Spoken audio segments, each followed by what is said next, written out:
Grammar mock test 10 গ্রামারের ওপরে এটা 10 নম্বর মক টেস্ট। এর আগে যথারীতি গ্রামারের ওপরে 9টা মক টেস্টের ক্লাস নিয়েছি।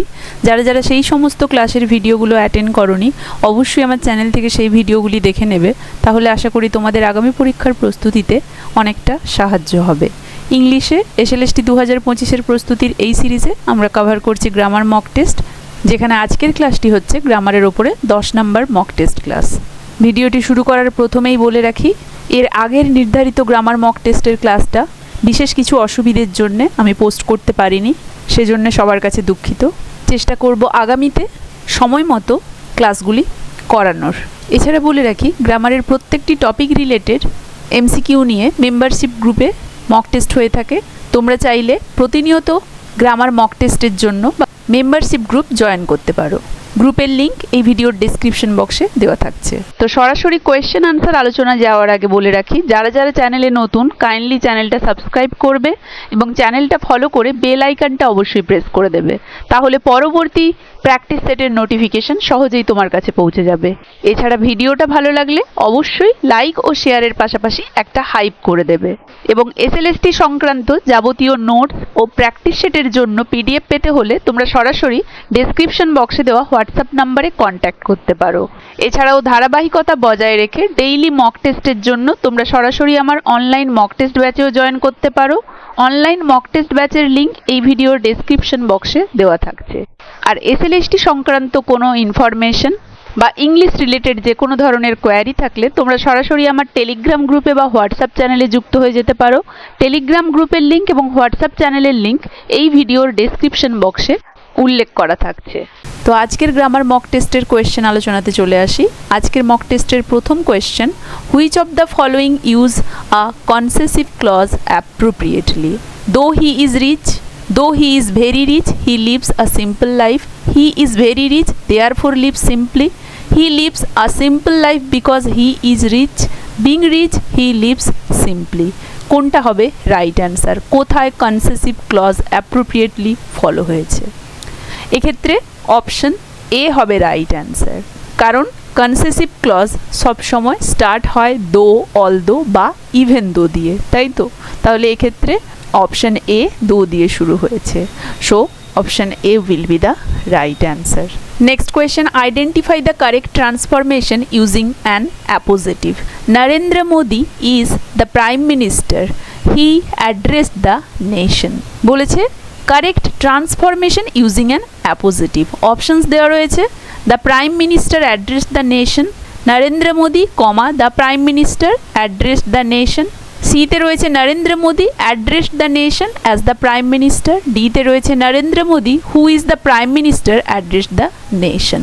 এক্ষেত্রে অপশন বি হয়ে যাবে রাইট অ্যান্সার, কারণ অপশন বিতে দেখতে পাচ্ছি অ্যাপোজিটিভ মানে নাউন বা noun phrase that renames another noun, সেটা ইউজ হয়েছে। Narendra Modi comma the prime minister এটা দেওয়া রয়েছে। So option B will be the right answer, কারণ অ্যাপোজিটিভ হচ্ছে নাউন বা নাউন ফ্রেজ, অনেক সময় নাউন ক্লজও অ্যাপোজিটিভ হিসেবে ইউজ হতে পারে, যেটা কিনা rename or explains another noun right beside ইট।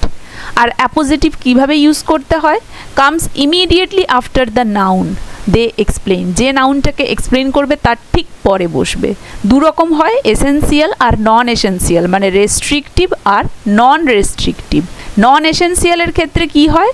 সেক্ষেত্রে কমা দিয়ে আমরা অ্যাপোজিটিভ ইউজ করি, মানে যে ইনফরমেশনটা দেওয়া হয় সেটা নট এসেন্সিয়াল। আর এসেন্সিয়ালের ক্ষেত্রে কি হয়? নো কমাস, কারণ এক্ষেত্রে যে ইনফরমেশনটা দেওয়া হয় সেটা প্রয়োজনীয় টু আইডেন্টিফাই দ্য নাউন। যেমন দেখো নন এসেন্সিয়াল, এই যে my brother comma a skilled guitarist comma plays in a band. এক্ষেত্রে যদি আমি বলি my brother plays in a band, হতেই পারে। আর স্কিল্ড গিটারিস্ট না দিলেও চলবে, তাই নন এসেন্সিয়াল। নন এসেন্সিয়ালের ক্ষেত্রে কমা, আর এসেন্সিয়ালের ক্ষেত্রে কমা হবে না। যেমন the poet Emily Dickinson রোট many famous পোমস। তাহলে দেখো দ্য পোয়েট এরপরে কমা নেই, তাহলে আমরা এখানে বলতে পারি না দ্য পোয়েট রোট মেনি ফেমাস পোমস। কোন পোয়েট রয়ে গেল? ইনফরমেশনটা খুব জরুরি, এটা দিতেই হবে, তাই এটা হচ্ছে এসেন্সিয়াল। বোঝা গেছে? তাহলে কোয়েশ্চেন নাম্বার 2তে রাইট অ্যান্সার হচ্ছে অপশন বি, এবং এটা কমা দিয়ে রয়েছে, তাই এটা হয়ে যাবে non essential appositive. Next question, which of the following uses lest correctly? She worked quietly, she did not want to wake the baby. Right answer কোনটা হবে? She worked quietly lest the baby wouldn't wake, she worked quietly lest the baby was sleeping, she worked quietly lest she should wake the baby, she worked quietly lest the baby not waking। কোনটা হবে right answer? List কোথায় proper use হয়েছে? দেখো লিস্টের use প্রসঙ্গে বলে রাখি যে লিস্ট সবসময় express fear or prevention, meaning in order that not বা ফর ফিয়ার দ্যাট এর পরিবর্তে বসে এই সমস্ত মানের ক্ষেত্রে বসে লিস্ট। লিস্টের ক্ষেত্রে নেগেটিভ পারপাস থাকছে আর প্রায় এটা usually followed by a verb in the subjunctive mood, মানে বেয়ার ইনফিনিটিভ উইদাউট টু যে ভার্ব সেই ভার্ব দ্বারা ফলো হয়। স্ট্রাকচার থাকবে মেইন ক্লজ প্রথমে, তারপরে লিস্ট, তারপরে সাবজেক্ট, তারপরে ভার্ব। ভার্বের ক্ষেত্রে সাবজাংটিভ মুড মানে bare infinitive without to base form of the verb বসবে, নইলে শুড প্লাস ভার্ব বসবে। এইভাবে লিস্ট আমরা ইউজ করব। যেমন দেখো take an umbrella comma lest you get wet, মানে হচ্ছে take an umbrella so that you don't get wet. দেখো লিস্ট তার আগে মেইন ক্লজ বসেছে, লিস্টের পরে সাবজেক্ট বসেছে, তারপরে ভার্ব বসেছে, দেখো base form of the verb বসেছে, রেস্ট অফ দ্য সেন্টেন্স। তাহলে আমরা ভার্বের বেস ফর্ম বসাবো মানে সাবজাংটিভ মুডে, নইলে শুড প্লাস ভাব বসাবো, এটা মাথায় রাখতে হবে। আর লিস্ট সবসময় নেগেটিভ পারপাস দেবে মানে সো দ্যাট নট এই পারপাসে বসবে। তাহলে এক্ষেত্রে রাইট অ্যান্সার হয়ে যাবে option C, she worked quietly lest she should wake the baby. Option C will be the right answer. Next question, identify the correct split of the sentence. Notwithstanding his lack of qualifications, he was offered the job. Options, he lacked qualifications, he still got the job, he got the job despite being qualified, he was offered the job as he lacked nothing, he was qualified and so he got the job। কোনটা হবে right answer? এক্ষেত্রে right answer হয়ে যাবে option A, কারণ notwithstanding মানে হচ্ছে concessive idea, he lacked qualification, he still got the job. Option A তাহলে এক্ষেত্রে হয়ে যাবে রাইট অ্যান্সার। অপশন এটার যে কনসেসিভ সেটা ছিল এই সেন্টেন্সটা। Next question, choose the correct sentence using a cleft structure. Ravi solved the mystery, it surprised everyone. Options, what surprised everyone was Ravi solving the mystery. Ravi solved the mystery which surprised everyone. Everyone was surprised by the mystery solved by Ravi. It was Ravi who solved the mystery that surprised everyone. তাহলে choose the correct sentence using cleft structure বলেছে। তাহলে এক্ষেত্রে right answer কোনটা হবে? এক্ষেত্রে right answer হবে option D, it was Ravi who solved the mystery that surprised everyone, মানে it was dash who dash, এটাই তো cleft sentence এর ক্ষেত্রে আমরা ইউজ করব, তাই তো use to emphasize the subject, so option D will be the right answer. Next question, which sentence contains a noun clause used as an appositive? Noun clause appositive হিসেবে use হয়েছে। The fact that he left early surprised me. I asked where he went. She knows that he is honest. Whoever called left a message. কোনটা হবে right answer? Noun clause appositive হিসেবে use হয়েছে। Appositive মানে কি? নাউনটাকে explain করবে immediately তার পরে বসবে। তাহলে এক্ষেত্রে রাইট অ্যান্সার হয়ে যাবে option A, the fact that he left early surprised me. Option A হয়ে যাবে right answer. Next question, find the sentence with an adverbial clause of concession and a contrasting conjunction. Though he tried hard, he failed. Because he was sick, he stayed home. If you study, you will pass. When the bell rings, class ends. কোনটা হবে right answer? Adverbial clause of concession and a contrasting conjunction. দেখো এক্ষেত্রে right answer হবে option A, কারণ though he tried hard he failed, মানে though he tried hard এটা introduces a concession, contrast introduce করাচ্ছে, বাকিগুলো করাচ্ছে না, তাই এটা হয়ে যাবে right answer. Next, which sentence contains a subjunctive mood in a noun clause? I suggest that he study harder. I know that he studies harder. C, he said that he studies hard. C, hopes that he studied hard. কোনটা হবে right answer? I suggest that he study harder. Subjunctive mood. Study instead of studies হবে, তাই তো? Suggestion ভার্বের পরে বা ডিমান্ডের পরে বা নেসেসিটির পরে বলেছিলাম নেসেসিটি, সাজেশন, ডিমান্ড এগুলোর পরে কি বসবে? সাবজাংটিভ মুডে বসবে। তাহলে base form of the verb হবে, তাহলে এক্ষেত্রে রয়েছে base form of the verb, option A will be the right answer. Suggestion, demand, necessity এই সমস্ত কিছুর ক্ষেত্রে আমরা কি করব? সাবজাংটিভ মুড ইউজ করব। তাহলে সাজেস্ট ছিল, সেক্ষেত্রে subjunctive mood. Next, choose the sentence that correctly uses a relative clause with a preposition placed before the relative pronoun. Options: the house which I am proud of is old. The house of which I am proud is old. The house which I am proud is old. The house which I am proud is old. বলেছে choose the sentence that correctly uses a relative clause with a preposition placed before the relative pronoun রয়েছে।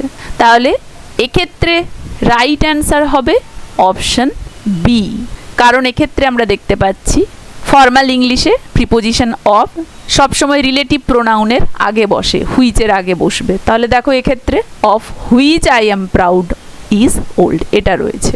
দেখো position of relative pronoun, relative pronoun দুভাবে বসতে পারে, before the relative pronoun আর at the end of the clause.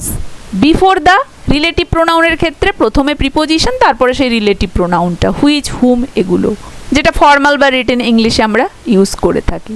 যেমন the house in which I live is old, the person to whom you spoke is my teacher. এছাড়াও আমরা at the end of the clause তখনও বসাতে পারি relative প্রোনাউনের ক্ষেত্রে preposition. বোঝা গেছে? কিন্তু এক্ষেত্রে বিফোর বলে দিয়েছিল, তাই রাইট অ্যান্সার হয়ে যাবে option B. Next question, which sentence contains a mixed conditional clause? If I had studied harder, I would have passed the test. If I were rich, I would travel the world. If I had studied harder, I would be enjoying my vacation now. If I study hard, I will pass the exam. কি বলেছে? Mixed conditional clause কোনটাতে রয়েছে? বলো তো mixed conditional কোনটাতে রয়েছে? তাহলে দেখো মিক্সড কন্ডিশনাল রয়েছে অপশন সিতে। এক্ষেত্রে আমরা দেখতে পাচ্ছি past condition, present result. If I had studied harder, I would be enjoying my vacation now. Option C will be the right answer. Mixed কন্ডিশনালের উপরে এর আগে আমি অলরেডি মক টেস্ট নিয়েছি এবং সেখানে ডিটেলসে বুঝিয়েছিলাম। যারা যারা সেই ক্লাসটি করোনি অবশ্যই আমার চ্যানেল থেকে সেই ভিডিওটি দেখে নেবে, তাহলে আশা করি তোমাদের বুঝতে সুবিধে হবে। এছাড়াও যদি তোমরা প্রতিদিনই এইভাবে গ্রামার মক টেস্ট দিতে চাও তাহলে সরাসরি তোমরা আমার মেম্বারশিপ গ্রুপে জয়েন করতে পারো, যেখানে খুব স্বল্প মূল্যে মান্থলি মক টেস্টের ক্লাস থাকছে। আশা করি তোমাদের পক্ষে সেই সমস্ত ক্লাসগুলি খুবই হেল্পফুল হবে। Next question, which sentence correctly uses an appositive? The author who wrote the book is famous.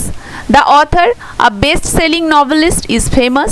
The author wrote a best-selling novel. Who is famous? The author is famous, a best-selling novelist. বলেছে correctly uses an appositive. কোনটা হবে right answer? দেখো এক্ষেত্রে right answer হবে the author, a best-selling novelist is famous. Option B. Option B will be the right answer. Next, identify the sentence that doesn't correctly use least. Option দেওয়া রয়েছে I warn you lest you forget the rules. He stayed silent lest he will anger his boss. Take your umbrella lest you get wet. She ran faster lest she be late. কোনটা হবে right answer? দেখো এক্ষেত্রে right answer হবে option B, he stayed silent lest he will anger his boss. কারণ not correctly বলেছিল, তাই তো বাকিগুলো কিন্তু কারেক্ট। অপশন বিটা হয়ে যাবে ইনকারেক্ট। লিস্টের পরে কখনোই উইল প্লাস ভার্ব বসবে না, সাবজাংটিভ মুডে থাকবে বা শুড প্লাস ভার্ব হবে। সাবজাংটিভ মুডে থাকলে বেস ভার্ব হবে, সো অপশন বি এক্ষেত্রে হয়ে যাবে রাইট অ্যান্সার। শুধু লিস্টের ওপরে গ্রামারের পেইড মক টেস্ট ব্যাচে পরের ক্লাসে থাকছে একগুচ্ছ এমসিকিউস, তোমরা যারা যারা ইন্টারেস্টেড অবশ্যই জয়েন করে যাবে। Next question, which of the following is a correct formal equivalent of lest in this sentence? Lock the door, lest someone enter, so that someone enters, because someone enters, in case someone enters, although someone enters. কোনটা হবে right answer? দেখো এক্ষেত্রে right answer হয়ে যাবে option C, in case someone enters. Option C will be the right answer. List মানে এখানে in case or so that not. Option C. Next question, find the error in the sentence. The book, the author wrote it last year, become a bestseller. The book the author wrote it last year became a bestseller. No error. কোনটা হবে right answer? Right answer এর ক্ষেত্রে হবে option B. The author wrote it last year. কারণ incorrect appositive use হয়েছে, misplaced clause হয়েছে এখানে। Correct হতো কি? The book that the author wrote last year became a best seller, এটা হতো। So option B will be the right answer, এক্ষেত্রে ভুল রয়ে গেছে। অ্যান্ড আজকের মক টেস্টের last question, identify the error. He suggested me to take the day off. He suggested me to take the day off, no error. কোনটা হবে right answer? দেখো এক্ষেত্রে মি টু টেক এক্ষেত্রে ভুল রয়েছে, কারণ সাজেস্টের পরে দ্যাট ক্লজ বা জিরান্ড বসে, অবজেক্ট প্লাস টু ইনফিনিটিভ এটা বসে না। তাহলে এক্ষেত্রে রাইট অ্যান্সার হয়ে যেত he suggested that I take the day off, or he suggested taking the day off. Option এক্ষেত্রে তাহলে হয়ে যাবে রাইট অ্যান্সার, বিতে ভুল রয়েছে। বোঝা গেছে? তো এই ছিল গ্রামারের ওপরে আজকের মক টেস্ট। আশা করি সবাই বুঝতে পেরেছো। এই ক্লাসটা তাহলে এখানেই শেষ হচ্ছে। দেখা হচ্ছে পরবর্তী মক টেস্ট নিয়ে পরের ক্লাসে।